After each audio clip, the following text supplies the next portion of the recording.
हर इंसान के जीवन में एक ऐसी अवस्था आती है जब वह अच्छे और बुरे विचारों के बीच संघर्ष करता है। मन हमेशा चंचल होता है और इसे नियंत्रण में रखना एक कठिन चुनौती बन जाती है। कुछ लोग मन को भगवान के प्रति समर्पित रखना चाहते हैं, लेकिन अपने विचारों और इच्छाओं को नियंत्रित करना उनके लिए आसान नहीं होता। ऐसी ही एक कहानी है अर्जुन की, जो एक साधारण लड़का था, लेकिन भगवान के प्रति अपनी भक्ति में खो जाना चाहता था। उसने कई बार यह संकल्प लिया कि वह अपनी सभी इच्छाओं को त्याग कर केवल भगवान की आराधना में समय बिताएगा। लेकिन जैसे ही वह भगवान का स्मरण करता, उसका मन भटक जाता और सांसारिक आकर्षणों में उलझ जाता। यह कहानी अर्जुन के संघर्ष और उसकी उस जीत की है, जब उसने अंततः अपने मन को वश में कर लिया और एक सच्चा भक्त बन गया। आए जानते हैं इस कहानी को।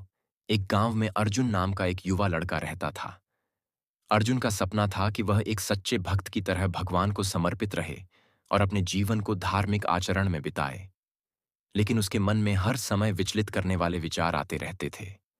जब भी वह भगवान की आराधना करने की कोशिश करता, उसका मन दूसरी ओर भाग जाता, कभी सांसारिक सुखों की ओर, तो कभी व्यर्थ की बातों में उलझ जाता। अर्जुन ने कई बार प्रयास किया कि वह अपना ध्यान केवल भक्ति में लगाए, परंतु उसके मन की चंचलता उसे बार बार विचलित कर देती थी। एक दिन वह निराश होकर एक ज्ञानी संत के पास पहुंचा और अपनी समस्या बताई।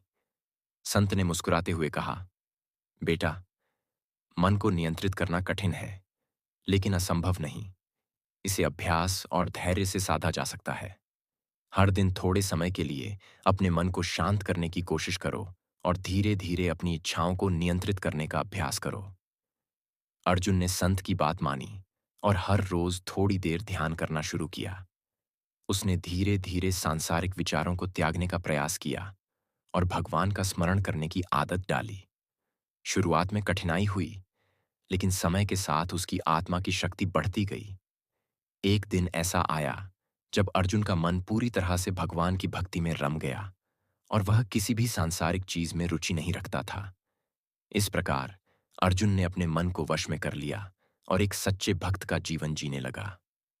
उसकी यह यात्रा दिखाती है कि यदि हमारे इरादे पक्के हों और धैर्य से काम लें, तो हम अपने मन को नियंत्रित कर सकते हैं और अपनी आत्मा को शांति की ओर ले जा सकते हैं।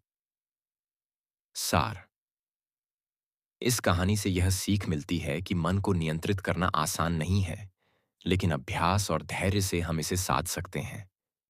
भगवान की भक्ति में मन को लगाकर हर इच्छाओं पर विजय पाई जा सकती है। अगर आपको यह वीडियो पसंद आया हो, तो हमारे चैनल को सब्सक्राइब करें। आपकी सपोर्ट से हमें और भी बेहतरीन सामग्री बनाने की प्रेरणा मिलती है। नीचे दिए गए बेल आइकन को दबाना न भूलें, ताकि आप हमारे नए वीडियो से हमेशा जुड़े रहें। धन्यवाद।